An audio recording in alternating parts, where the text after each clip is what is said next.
abakozi b'Obwakabaka n'abantu abalala mwenna abali wano basaba mwanirize Ssaabasajja Kabaka ne maama n'abagereka.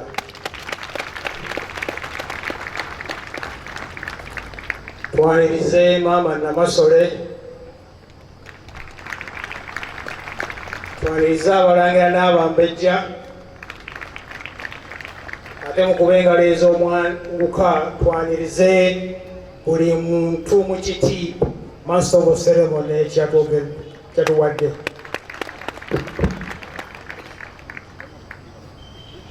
Mukama wange Ssaabasajja Kabaka, nyimiridde wano mu linnya lya mukama wange Kamalobenda wa Buganda Charles Peter Mayiga ali ku mirimu emitongole atasobodde kubeera wano, awo Haji n'ayingirawo. Mukama wange Ssaabasajja Kabaka,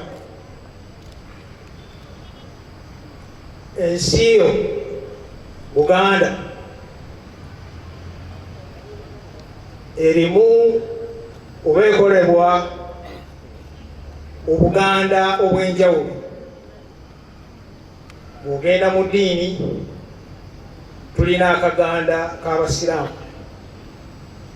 tulina akaganda kati kaakano ak'abalokole, tulina akaganda ak'Abakristaayo, tulina akaganda ak'Abakatuliki, tulina Obuganda obw'eddiini, tulina Obuganda bw'ebika, tulina Obuganda bw'amawanga, tulina Obuganda bw'ebibiina by'obufuzi, tulina Obuganda. Ku ludda olw'eddiini, Mukama wange Ssaabasajja Kabaka, abantu bano njagala bakubire engalo bannaffe abalokole. Muzongole engalo tezimaze. Bewasiimye olunaku olwaleero be baba beegazaanyiza mu mbuga y'eno. Wasiima Ayi Ssaabasajja Kabaka, n'otulambika n'otugamba tubeere bumu. Bwe tutabeere bumu tetujja kusobola kutwala ggwanga lino ku ntikko. Nkimanyi nti n'Abasiraamu wasiima buli Lwakutaano olusooka mu kisiibo kya Ramadhaani obasiibulula mu bibuli bya Bulange. Kati n'abalokole mu kkubo ery'obumu n'osiima bajje bayimbe ennyimba zino bakulemberemu okusaba. Era mu kkubo ery'obumu n'osiima nti buli mukolo gwo kwolabikira Ayi Ssaabasajja, tufunenga eddiini ez'enjawulo zisabire emikolo egyo. Obumu obwo Ayi Ssaabasajja Kabaka bwe bututambuzza ne bututembeeta okuva mu Gatonnya 2019 okutuuka kati mu Ntenvu, bwe bututambuzza okuva ne watuula ku Namulondo okutuuka kati, bwe bugenda otutambuza nga tuli mu kkubo eritwala Buganda ku ntikko. Mukama wange wasiima nti olunaku luno kwe bayimbira ennyimba eza Christmas, era luba olunaku olw'abakozi b'Obwakabaka bwa Buganda. Abakozi b'Obwakabaka bwa Buganda bagwa mu biti bingi. Abakozi b'Obwakabaka bwa Buganda basooka ne bagwa mu tetuyita gavumenti yo oba kiyite civil service, ne bavaawo ne bagwa mu bitongole byo.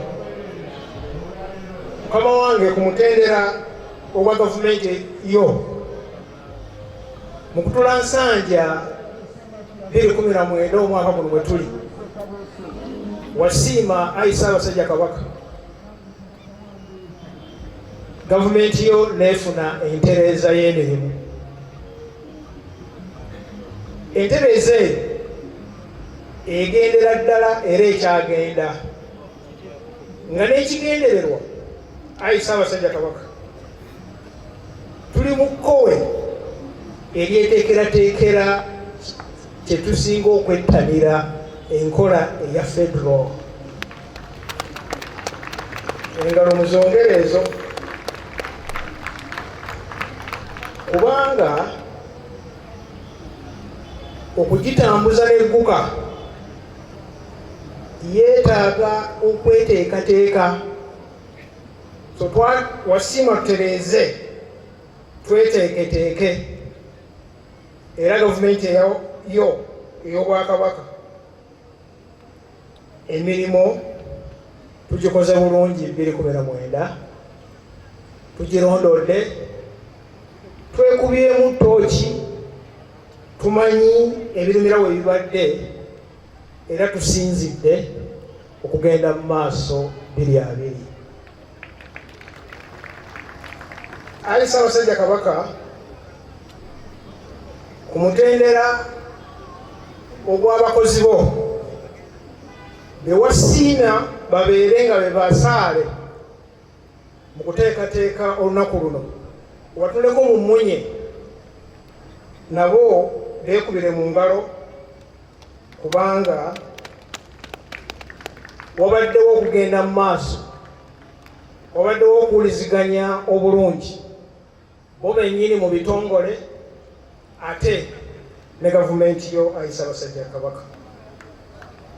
Wabaddewo obuyiiya, wabaddewo obwerufu nga baweereza emirimu ayi Ssaabasajja Kabaka. Beeyongedde okugenda maaso wamu n'ebitongole bakulembera ayi Ssaabasajja Kabaka mu ntereeza y'emirimu.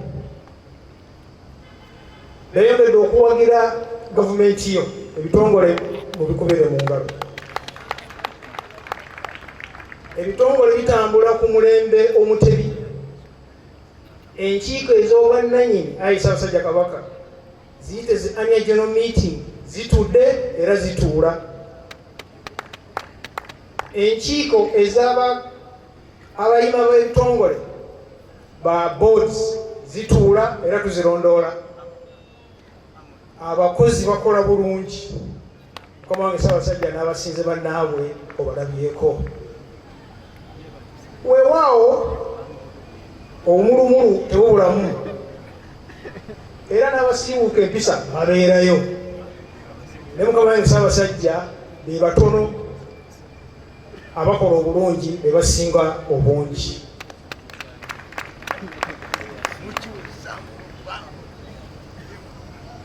Nga tutunuza amaaso tugenda mu mwaka 2020, tetulema kwebaza Mukama Katonda era tetulema kubira Katonda mu ngalo nga bazikubagasa. Atukuumidde Ssaabasajja Kabaka nga mulamu, atuwadde infact n'olwaleero luno obudde buno obulungi ennyo bw'otunuulira emabega kye tuyiseemu. Atuvuunusizza ebizibu enfofoolo. Ssaabasajja Kabaka tubeera bagumu nga tulaba bannaddiini abatuyambako okuloopa ewa Mukama Katonda ebizibu byaffe ne batutembeeta. Mwebale nnyo, mwebalire ddala. Ssaabasajja Kabaka era tulina essuubi nti 2020 bwe tunakwata ne twenyweza ku Kabaka waffe ne tutambulira nga tuli wamu, Mukama Katonda ajja tukwatirako tugguke 2021 neera paka Katonda nga yambeezi waffe. Nga mmaliriza Mukama wange Ssaabasajja Kabaka,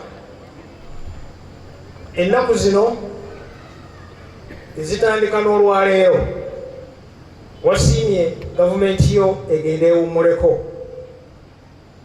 era alina omukisa guno okutegeeza Obuganda bwonna tugenda kuwumulamu Ssaabasajja Kabaka yasiimye tuddemu okukakkalabya emirimu ng'ennaku z'omwezi 6 Gatonnya 2020 ate era n'osiima nti tugende tukyakale wabula mu kukyakala okwo Ssaabasajja Kabaka abagambye tubeere beegendereza nga tutambula, tubeere beegendereza nga tuteekayo engule abagiteekayo, tubeere beegendereza tumanye nti Mukenenya alaba atwagala nga tuli balamu. Abakulisiza omwaka 2019 n'abaagaliza 2020 ogujjudde ebibala. Ayi Mukama Katonda kuuma Ssaabasajja Kabaka.